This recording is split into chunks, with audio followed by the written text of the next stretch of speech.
അതിജീവിതയുടെ പരാതിയിൽ രാഹുൽ മാങ്കൂട്ടത്തിൽ എംഎൽഎക്കെതിരെ ജാമ്യമില്ലാ വകുപ്പുകൾ ചുമത്തി പോലീസ് കേസെടുത്തു. വലിയമല പോലീസാണ് കേസ് രജിസ്റ്റർ ചെയ്തത്. ബലാത്സംഗം, വിവാഹ വാഗ്ദാനം നൽകി പീഡനം, ഗർഭഛിദ്രത്തിന് പ്രേരിപ്പിക്കൽ, വീട്ടിൽ അതിക്രമിച്ചു കയറൽ തുടങ്ങിയ വകുപ്പുകളാണ് ചുമത്തിയത്. 10 വർഷം മുതൽ ജീവപര്യന്തം വരെ ശിക്ഷ ലഭിക്കാവുന്ന കുറ്റങ്ങളാണിത്. ഭീഷണിപ്പെടുത്തിയാണ് ഗർഭഛിദ്രം നടത്തിയതെന്നും കുട്ടിയുണ്ടായാൽ രാഷ്ട്രീയ ഭാവി നശിക്കുമെന്ന് രാഹുൽ പറഞ്ഞുവെന്നും യുവതി മൊഴി നൽകി. ഗർഭഛിദ്രത്തിന് ഗുളിക എത്തിച്ചു നൽകിയ രാഹുലിന്റെ സുഹൃത്ത് ജോബി ജോസഫിനെതിരെയും കേസെടുത്തു. സിജോ വി ജോൺ വിവരങ്ങൾ നൽകും. സിജോ, ഇപ്പോൾ സുഹൃത്തിനും രാഹുൽ മാങ്കൂട്ടത്തിനുമെതിരെ കേസെടുത്തിരിക്കുന്നു. രാഹുലിനെതിരെ ചുമത്തിയത് ഗുരുതര വകുപ്പുകൾ കൂടിയാണ്. ജാമ്യമില്ലാ വകുപ്പുകൾ പ്രകാരം കേസെടുത്തിരിക്കുന്നു. സ്വാഭാവികമായിട്ടും ഇനി നിയമ നടപടി നേരിടുക എന്നുള്ളതാണ്. രാഹുൽ മാങ്കൂട്ടത്തിൽ ഇപ്പോൾ ഒളിവിലാണെന്നാണ് ലഭിക്കുന്ന വിവരങ്ങൾ കൂടിയപ്പോൾ രാഹുലിനെ കണ്ടെത്താനുള്ള നീക്കങ്ങൾ കൂടി പോലീസ് ഈ അവസരത്തിൽ ഊർജിതമാക്കുമോ?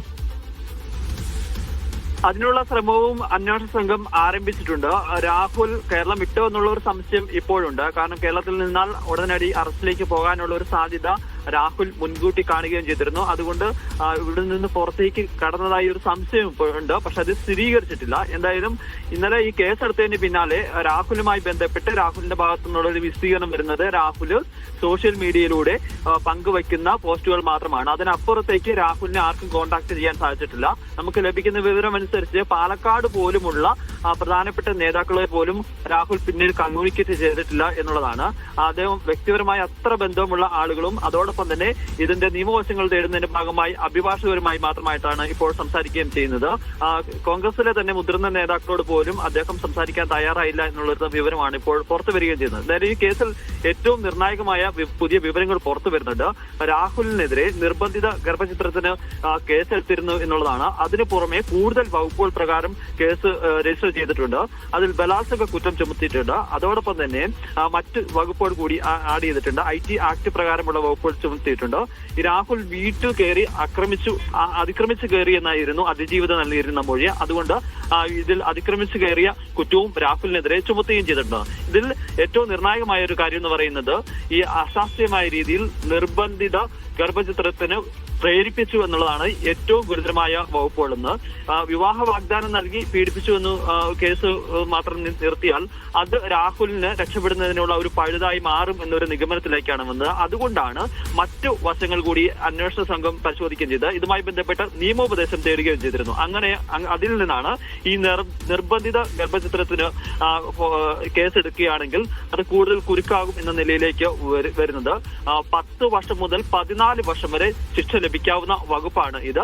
അത് സാധൂകരിക്കുന്ന നിരവധി തെളിവുകളും അന്വേഷണ സംഘത്തിന് ലഭിക്കുകയും ചെയ്തിട്ടുണ്ട്. ഈ അതിജീവിതം നൽകിയിരിക്കുന്ന മൊഴിയും അങ്ങനെയാണ്. മെയ് മാസത്തിലാണ് ഇവർ പ്രഗ്നന്റ് ആവുന്നത്. ഈ വിവരം രാഹുലിനെ അറിയിക്കുന്നു. രാഹുൽ ഇത് അബോർഷൻ ചെയ്യാൻ വേണ്ടി നിർബന്ധിക്കുന്നു. അപ്പോൾ ഈ അതിജീവിത അതിന് സമ്മതിക്കുന്നില്ല. നീ ഗർഭചിത്രം ചെയ്തില്ല എന്നുണ്ടെങ്കിൽ നിന്നെ കൊന്നു കളയുമെന്ന് വരെ രാഹുൽ ഭീഷണിപ്പെടുത്തിയെന്നാണ് അതിജീവിത മൊഴി നൽകിയിരിക്കുന്നത്. പിന്നീടാണ് രാഹുലിന്റെ സുഹൃത്തിനെ വിട്ട് ഈ ഗർഭചിത്രത്തിന് വേണ്ടിയിട്ടുള്ള ഗുളിക ഇവർക്ക് കൈമാറുന്നത്. ഈ ഗുളിക കഴിച്ചോ എന്നറിയാൻ വേണ്ടിയിട്ട് രാഹുൽ വീഡിയോ കോൾ വരികയും ചെയ്തു. അതായത് കഴിക്കുന്നത് വീഡിയോ കോളിലൂടെ രാഹുൽ കണ്ടു, അത് എനിക്ക് കാണണമെന്ന് പറഞ്ഞുകൊണ്ട് അങ്ങനെ കണ്ടു എന്ന് വരെ തന്നെയാണ് മൊഴി നൽകിയിരിക്കുന്നത്. എന്തായാലും ഈ ഗുളിക എത്തിച്ചു നൽകിയിരിക്കുന്ന രാഹുലിന്റെ സുഹൃത്ത് ജോബിയെ ഇപ്പോൾ കേസിൽ പ്രതിയേർക്കപ്പെട്ടിട്ടുണ്ട്. ഇയാളുടെയും അറസ്റ്റിലേക്ക് വൈകാതെ തന്നെ പോകുമെന്നാണ് നമുക്ക് ലഭിക്കുന്ന വിവരം. എന്തായാലും രാഹുലിനായിട്ടുള്ള തിരച്ചിൽ അന്വേഷണ സംഘം ഊർജിതമാക്കുകയും ചെയ്തിട്ടുണ്ട്. എന്തായാലും മുൻകൂർ ജാമ്യത്തിനുള്ള ശ്രമം രാഹുൽ തുടങ്ങുകയും ചെയ്തിട്ടുണ്ട്. അതിനു മുൻപ് തന്നെ അറസ്റ്റ് നടപടികളിലേക്ക് കടക്കാൻ പറ്റുമോ എന്നുള്ള കാര്യമാണ് അന്വേഷണ സംഘം ഇപ്പോൾ പരിശോധിക്കുകയും ചെയ്യുന്നത്. നിലവിൽ വലിയമല പോലീസാണ് FIR എടുത്തിരുന്നത്. അതിനുശേഷം ഇപ്പോൾ നിയമ പോലീസിനെ കൈമാറിയിട്ടുണ്ട്.